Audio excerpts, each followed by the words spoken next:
Olá, boa noite. Após uma longa recessão, a economia brasileira começa lentamente a se recuperar. É o que mostra o relatório da Instituição Fiscal Independente, que é vinculada ao Senado, com dados até o mês de setembro. Para os técnicos que analisam as contas públicas, a alta despesa e o baixo investimento dificultam uma retomada mais consistente. O relatório estima uma recuperação lenta de 0,7% na economia neste ano. Em 2018, o crescimento deve ser um pouco melhor, de 2,3%. De fato, nós ainda estamos numa situação ruim. O que precisa, então, observar é isso. O quadro geral ainda é muito ruim, mas não dá para negar que já há uma certa retomada, ainda que incipiente, inicial, do crescimento econômico. Para a instituição fiscal independente, o governo tem de controlar os gastos. Este ano, o déficit público de 159 bilhões só não vai ser maior por causa das chamadas receitas não recorrentes. As concessões, as privatizações, outras coisas do gênero, significam receita no curto prazo e dão um fôlego para que o governo execute o seu programa de ajuste fiscal.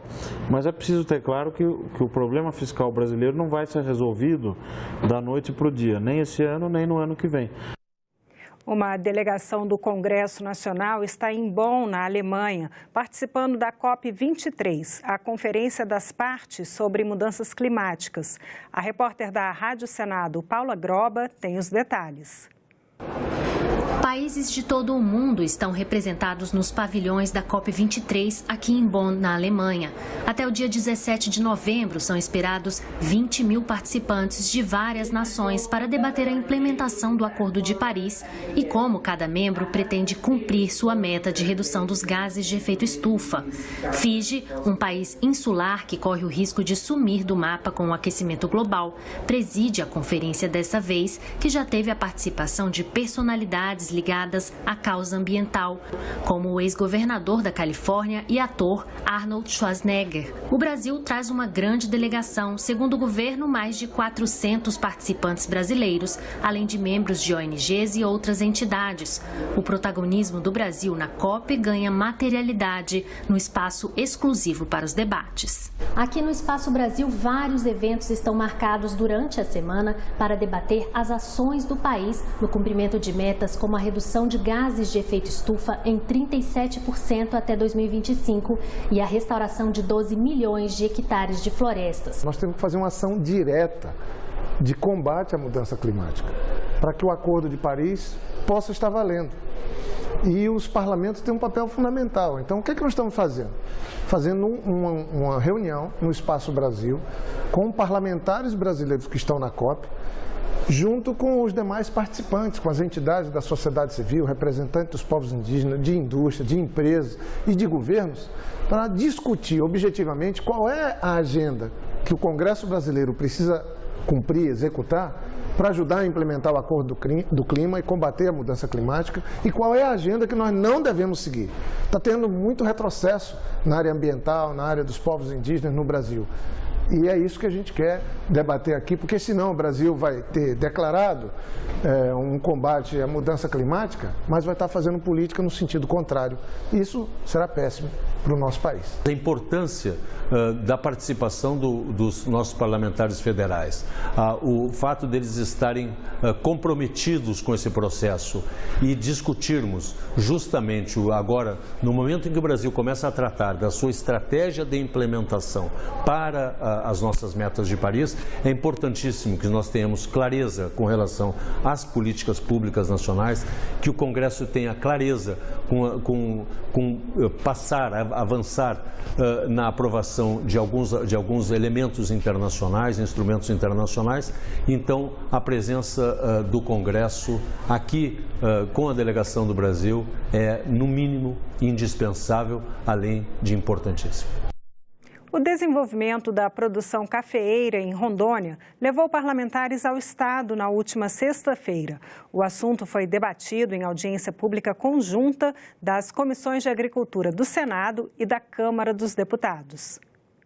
Nos últimos 6 anos, a produção de café em Rondônia deu um salto. O estado passou a ser o primeiro da região norte e já é o 5º maior produtor de café do Brasil, segundo dados da Embrapa. O espaço conquistado por Rondônia na cafeicultura brasileira está relacionado às pesquisas desenvolvidas pela Embrapa para o cultivo das mudas clonais. Esse tipo de pesquisa levou em consideração qual o melhor tipo de planta para o clima e o solo dessa região e, ao mesmo tempo, as mais resistentes a pragas. Mudas clonais são mudas produzidas a partir da parte vegetativa da planta de café. Ao invés de se multiplicar o café por semente, se tira uma parte da brotação da planta, a partir dali se enraiza e se produz uma nova muda. E o resultado se traduziu em números. O agricultor familiar Reginaldo Koffer começou a plantar mudas clonais há 3 anos e aumentou a sua produção de 20 para 193 sacas por hectare na última colheita, um recorde para a região, que tem como média 29 sacas por hectare. Quando eu falo que esse café tem 1 ano e 11 meses, todo mundo fala que é mentira. Mas isso aqui é documentado pela Embrapa, é documentado pelo pessoal da Emater. Para debater os avanços da cafeicultura e os principais desafios do setor, as comissões de agricultura do Senado e da Câmara promoveram um debate no município de Alta Floresta do Oeste, em Rondônia.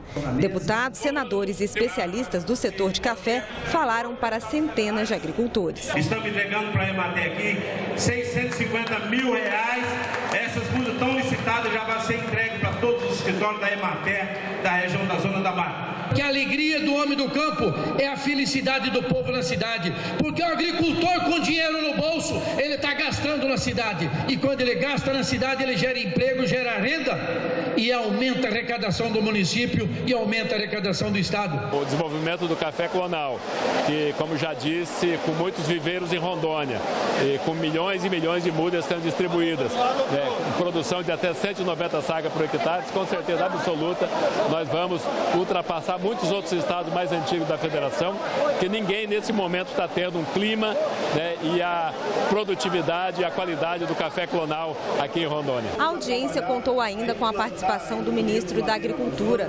Blairo Maggi recebeu mudas de café clonal e exaltou a tecnologia da Embrapa. O Brasil se destaca no volume de produção, uma revolução que foi feita nos últimos anos.